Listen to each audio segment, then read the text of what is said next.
nako po, ipapa-abolish po daw, mga kabida, ito hong ICI o Independent Commission for Infrastructure po, ng isang dati hong presidente po ng Integrated Bar of the Philippines po, mga kabida, dahil redundant na raw, mga kabida, po, ito hong trabaho po ng ICI doon po sa Constitutional Authority po, mga kabida, ng Office of the Ombudsman, po.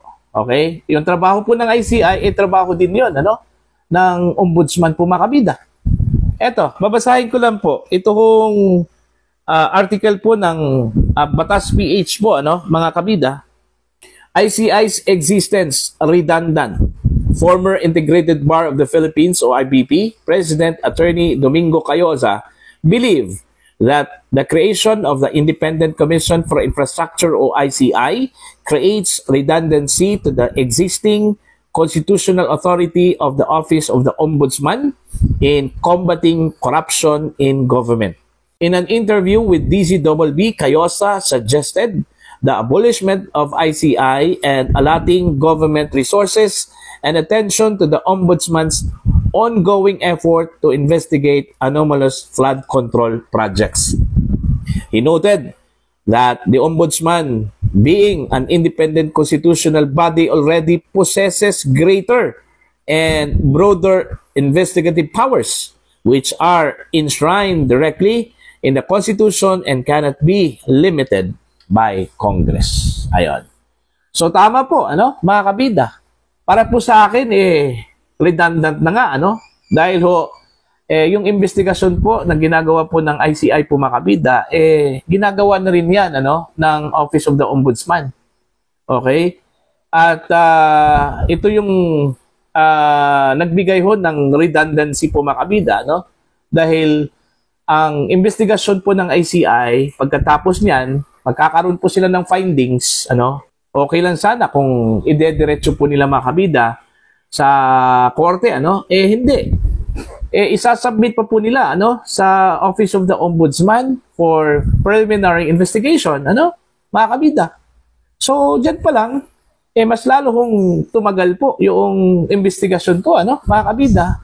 Nagkakaroon po ng, kumbaga, waste of time, Whereas kung ifo-focus natin, okay, ibibigay natin lahat dun po sa Ombudsman, okay, magsasagawa po ng investigasyon at pagkatapos po, mga kabida, kung magkakaroon po sila ng findings, of course, meron talagang probable cause o hindi, mga kabida, yung kanilang findings, Now, kung meron pong probable cause, automatic yan, isasampa po yan, sa korte, mga kabida.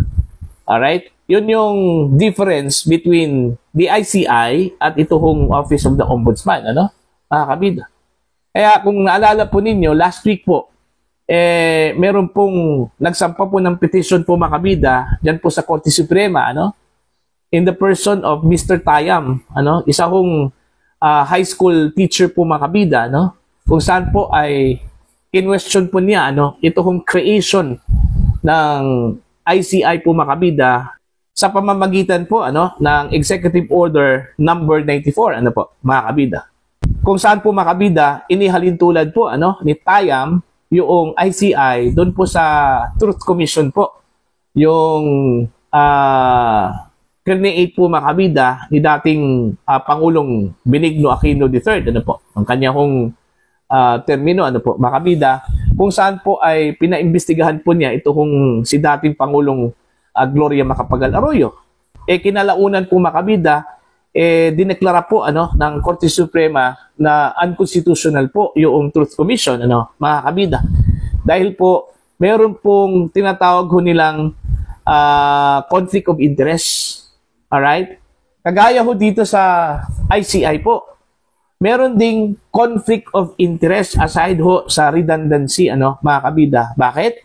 Kasi unang-una po, ang nag-create po, mga kabida, ng ICI is ang Pangulong Ferdinand Bongbong Marcos, which is the head of the Executive Department, kung saan po, mga kabida, yung pinaiimbestigahan dito, yung mga official po ng DPWH na nasa Executive Department din, mga kabida. Pangalawa po, Ang ombudsman po ngayon, appointee po mga kabida ni Pangulong Ferdinand Bongbong Marcos. So sa madaling salita po, ang iniimbestigahan po ng ICI po mga kabida, ito kong administrasyon, mga kabida. So hindi kaya magkakaroon po ng conflict of interest, Okay, dito ho sa ginagawang investigasyon po ng ICI po, mga kabida. Kaya nga, para po sa akin, tama po yung naging pananaw po, mga kabida, at paniniwala po ni Attorney Domingo Cayosa po dito ho sa existence po ng ICI. At nararapat lang po, mga kabida, i-abolish na lang po ito. At hayaan na lang po natin ito kung Office of the Ombudsman na gumawa ho sa kanilang mandato, na binigay po ng saligang batas po sa kanila mga kabida. Okay? Sila na mismo mag-imbestiga at sila na po mga kabida ang mag-prosecute ho dito ho sa mga sangkot, sa maanumaliyang flood control projects po mga kabida, Okay? At least mga kabida, kung magkakaroon po ng impression po, mga kabida, na baka bias ang ombudsman, mga kabida, dahil ang ombudsman po ay appointee po ni Pangulong Ferdinand Bongbong Marcos. At least po, yung opisina po, mga kabida, ay independent constitutional body, mga kabida. Okay? Yung issue po ng independence po, ni Ombudsman Boying Rimulya, tsaka na natin questionin yon, Ang importante ho dito, mga kabida, yung independence po ng institusyon. Alright? So, ang pinag-usapan po natin dito kung paano ho natin mapabilis yung investigasyon para ho magkakaroon po ng findings, mga kabida, at eventually, magkakaroon po ng filing of cases against those involved doon po sa corruption po, sa flood control projects po, mga kabida. Okay? Now, matagal na pong kini-question ito kung ICI, kasi po, yun ngang credibility po nila, mga kabida. Yung mga bumuo po dito, appointees po, ni Pangulong Ferdinand Marcos. Kung saan po, yung kanyang administrasyon po nahaharap po, mga kabida, sa issue po ng corruption. Now, paano ho magkaroon po sila ng fairness at saka independence dito, mga kabida. Okay?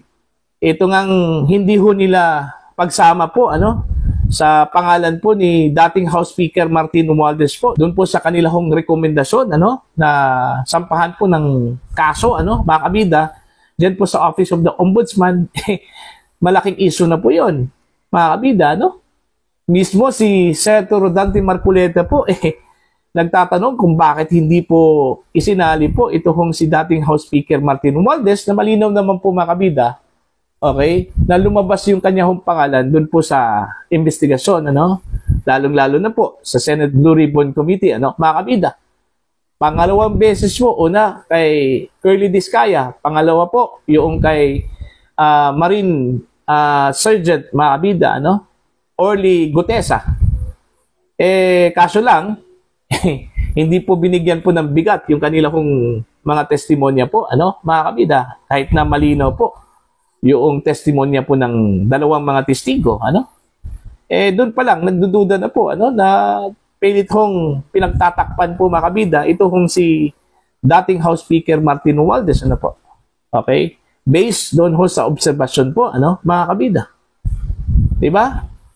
So, para sa akin po, hayaan na lang natin ito hong ombudsman. I-abolish ang ICI, kahit na po, gumastos na po ang gobyerno po doon, pero okay na po yun. Walang problema yun. Basta lang po, kung meron man pong findings ang ombudsman, at least ombudsman po ang gumawa po ng investigasyon at gumawa po ng findings. Hindi ho ang ICI po, mga kabida, na napuno ho ng pagdududa po. Okay? Dahil ho, yun nga, kumbaga, ang iniimbestigahan po, mga kabida, siya yung appointing authority po dito ho sa mga miyembro po ng Independent Commission for Infrastructure po, mga kabida. Okay? Para po sa inyo, ano po ang inyong pananaw at opinion ho dito, mga kabida? Kailangan na ba nating i-abolish po? Kailangan na bang i-abolish po ni Pangulong Ferdinand Bongbong Marcos ito pong ICI, po, mga kabida,